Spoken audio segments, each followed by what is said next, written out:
ये मंदिर के लिए चंदा मांग रहे हैं। 350 करोड़ की मूर्ति बनाई पटेल की, क्या फायदा हुआ उसका? मंदिर चंदे से बनाएंगे, किस लिए बनाएंगे? क्योंकि घरों में घुसपैठ करनी है, इन्होंने घरों में फूट डालनी है। इस भाई को पकड़ेंगे, अरे हिंदुओं के बारे में सोच, माँ बाप ने सोचें, घरों को है उनके पास, बिना वोट दिया, किसानों ने वोट दिया, जब तो सांसद एमपी बन गए। रात में देखा गया 2 विधायक अपने समर्थकों के साथ यहाँ से लाठी डंडी बजाने के लिए आ रहा था। बताओ, अब देश के युवा है और देश का भविष्य, तो क्या आपको लगता नहीं कि इस बार किसानों को ईवीएम का भी मुद्दा इसमें शामिल कर लेना चाहिए? हमको उठाना चाहिए, सब जगह वो है, वोट गिर रही नहीं। माँ को दिखाता, आज तक बाप का नहीं दिखा, क्योंकि उसके बाप का नहीं पता कितने हैं। अगर किसी एक कन्नी जी का नाम लेते तो हंगामा मच जाएगा, मैं हूँ मैं हूँ मैं हूँ, क्या होगा? तो ये स्थिति है इनकी। तो ये देश को कैसे थामेंगे? इन पे अपनी एक लुगाई, जो घर की इज्जत होती है, शान होती है,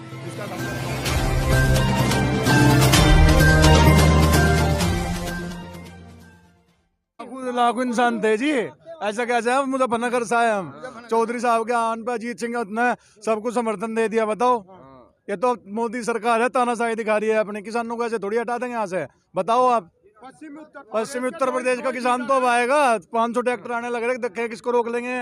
1.5 साल के लिए कानून स्थगित और कई राज्यों में लगातार चुनाव, और अभी पश्चिम बंगाल में भी जैसा आप देख रहे हैं कि चुनाव चल रहे हैं, तो क्या लगता है कि इस आंदोलन को देखते हुए भारतीय जनता पार्टी वोटों से जीतेगी या इसको बाहर वोटों से बाहर होगी जी? ये बाहर हो जाएगी बिल्कुल।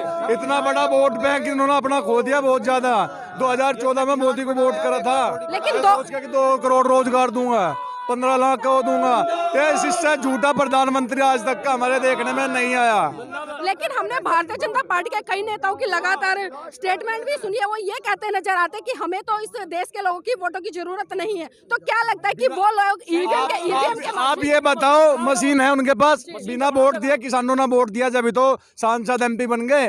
रात में देखा गया 2 विधायक अपने समर्थकों के साथ यहाँ से लाठी डंडी बजाने के लिए आ रहा था। बताओ, अब देश के युवा है और देश का भविष्य, तो क्या आपको लगता नहीं कि इस बार किसानों को ईवीएम का भी मुद्दा इसमें शामिल कर लेना चाहिए? हमको उठाना चाहिए, सब जगह वो है, वोट गिर रही नहीं ईवीएम से, बहिष्कार कर देंगे, बीजेपी का देश से निकाला दे देंगे। बैलेट पेपर से वोटिंग करेंगे, बैलेट पेपर से वोटिंग करेंगे, ईवीएम से वोट नहीं करेंगे हम। ईवीएम होने की वजह से ही तो ये जनता के साथ ये कर रहे हैं, क्योंकि इन्हें अपने ईवीएम पे घमंड है। हमें तो ईवीएम जिता देगी, जनता क्या करेगी? इसलिए बैलेट पेपर से चुनाव होना चाहिए, निष्पक्ष चुनाव होना चाहिए, जनता की यही मांग है। अगर बैलेट पेपर से चुनाव होगा, इन्होंने युवाओं को चांद पर पहुंचाने के वादे करे थे, धरती पर मिला दिए, अब ये खुद चांद पर पहुंच गए। अगर बैलेट पेपर से चुनाव होगा तो ये भी धरती पर अंदर घुस जाएंगे, अंदर, जो आने वाले भविष्य में चमकेंगे नहीं। अब की बार ये बहुत दिनों में सत्ता में आए हैं, क्योंकि इन्होंने पहले भी धर्म के नाम पर, अब ये मंदिर के नाम पर चंदा इकट्ठा कर रहे हैं। जब अटल बिहारी वाजपेयी की सरकार आई, इन्होंने 100 करोड़ रुपए चंदा इकट्ठा करा मंदिर के लिए। अब बताओ कहाँ है 100 करोड़ रुपए? कोविड-19 में भी मोदी जो केयर फंड था उसमें जी, मोदी ने सारे बैंक को, विदेशी कोई विदेश हमें पैसा देने को तैयार नहीं है, कोई भी विदेश, फॉरेन कंट्री में कोई भी हमारी इज्जत नहीं करता। मोदी जाता है, अपनी सेल्फी स्पेशलिस्ट रखता है, उन पे बस अपनी सेल्फी दिखा देता है और कुछ नहीं आता। युवा, मैं एमएससी एग्रीकल्चर कर रहा हूँ। आज मेरे लिए कोई रोजगार की व्यवस्था नहीं है। मैं डिग्री करूंगा, अपने गद्दे नीचे धर के सोऊंगा आराम से, मेरे पास कुछ नहीं है। ढोर डांगरों का दूध बेच ले हम, वो भी व्यवस्था ये छीन रहे हैं। डेयरियों में दूध इतना मंदा, खड़ बाट इतने महंगे जो खरीदने मुश्किल, डांगर रखना भारी। पाउडर वाला दूध पियो, शहरी बच्चों की ढाल, और पाउडर जैसे हो जाओ, सोच भी खत्म और दिमाग भी खत्म। ना हक के लिए लड़ो, ना हक के लिए बोल लो, जो सरकार कर रही है अपना झेल लो। 350 मजदूरी इन्होंने मजदूरों की कर रखी है सरकार ने। फैक्ट्रियों में कितने रुपए मिल रहे? 5000, 6000, 350 के हिसाब से बैठा है, 9, 9,500। मजदूर आवाज़ नहीं उठा सकता, झेल रहा है। किसान आवाज़ उठा रहा तो किसानों पे तानाशाही दिखा रहे हैं, अंग्रेजों वाले काले कानून अपना रहे हैं। क्या चाहती है आखिर ये सरकार?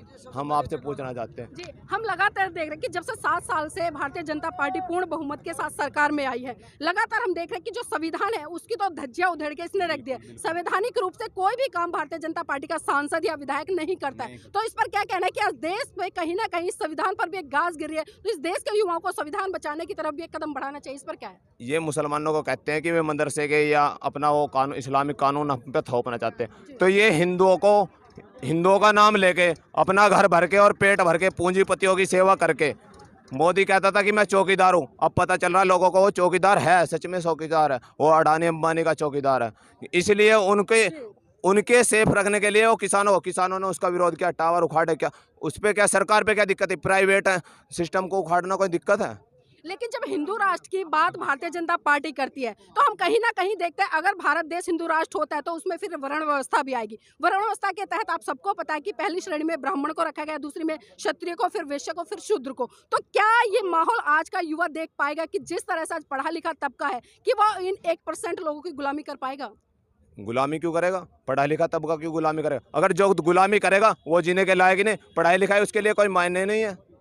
लेकिन जो हिंदू राष्ट्र है, अगर हिंदू राष्ट्र स्थापित होता है तो फिर यही प्रक्रिया होने वाली है। नहीं, हिंदू राष्ट्र स्थापित कैसे हो जाऊगा? इसमें सर्वधर्म के लोग रहते हैं, लोकतांत्रिक देश है भारत। कोई तानाशाही से चलने वाला चीन जापान थोड़ी है। अगर एक प्रधानमंत्री बन गया वर्षों तक वही बना रहेगा। मैंने उसी बात पे की, क्योंकि देखिए कोई भी सरकार होती है उसका काम होता है अच्छे से अच्छे विद्यालय खोलना, अच्छे से अच्छे हॉस्पिटल खोलना, अच्छे से अच्छे लोगों के लिए कानून बनाना। लेकिन लगातार हम देख रहे हैं कि पिछले 7 साल से भारतीय जनता पार्टी चाहे तो मंदिर मस्जिद करती आई है, या फिर लगातार हिंदू मुसलमान करती आई है, या फिर इस देश को हिंदू राष्ट्र बनाने की तरफ अग्रसर है। तो क्या देखते हैं इसको? अब ये मंदिर के लिए चंदा मांग रहे हैं। 350 करोड़ की मूर्ति बनाई पटेल की, क्या फायदा हुआ उसका? मंदिर चंदे से बनाएंगे, किस लिए बनाएंगे? क्योंकि घरों में घुसपैठ करनी है, इन्होंने घरों में फूट डालनी है। इस भाई को पकड़ेंगे, अरे हिंदुओं के बारे में सोच, माँ बाप ने सोचन घरों को में लड़ाई करवा दी इन्होंने। युवा अपने माँ बाप की बात नहीं मान रहा आज के टाइम में। कारण क्या है? ये एक आदमी को पकड़ते हैं और झोला टांगते हैं, चल हिंदुओं के लिए, और खुद हिंदुओं के नाम पे धंधा करते हैं। मैं खुद RSS, बजरंग दल, आर्य समाज के शिविर कर चुका हूँ। मुझे पता है, ठीक है, धर्म अपना मानना चाहिए, सबके लिए धर्म सर्वोपरि है,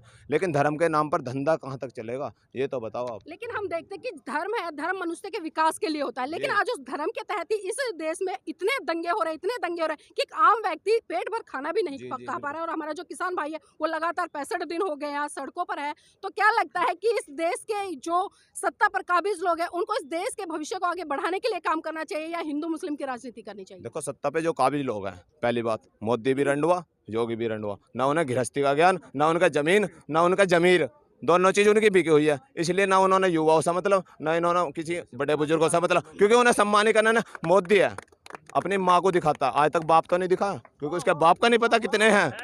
अगर किसी एक कन्नी जी का नाम लेते तो हंगामा मच जाएगा, मैं हूँ मैं हूँ मैं हूँ, क्या होगा? तो ये स्थिति है इनकी। तो ये देश को कैसे थामेंगे? इन पे अपनी एक लुगाई, जो घर की इज्जत होती है, शान होती है, जिसका घर में रहना जरूरी है, उसको ही नहीं पता कहाँ रहती है वो, और मोदी कहाँ रहेगा। तो मोदी तो विदेशों में घूमेगा ही, उसे हिंदुस्तान अच्छा क्यों लगेगा? वो तो हिंदुस्तान के लोगों को डंडे मारेगा ही। इस आंदोलन को सफल बनाने के लिए देश की युवा पीढ़ी को क्या संदेश देना चाहेंगे? हम बस ये संदेश देना चाहेंगे, युवा को इकट्ठा होना होगा, जो पढ़ा लिखा है वो अपना ज्ञान अपने विकास के लिए इस्तेमाल करना होगा। सरकार हमें कुछ नहीं देगी, हमें अपने हक के लिए लड़ना होगा। अगर लड़ेंगे तो कुछ मिलेगा, अगर डर के घर में रहेंगे तो भोजन मिलना मुश्किल है, इस सरकार की स्थिति को देखते हुए। क्या आपको ये नहीं लगता कि इस देश के युवा को आज धर्म, जाति, संप्रदाय से ऊपर उठ के इस राष्ट्र के निर्माण के लिए काम करना चाहिए? काम करना चाहिए। तो राजनीति कर रही है अपना बीजेपी की, एक दूसरे को हिंदू मुस्लिम भिड़ाओ और किसानों में फूट डालो, और ये काम है। 65 दिन से किसान यहाँ कड़ाके की ठंड में पड़ा है। 160 आदमी यहाँ हमारा शहीद हो चुका।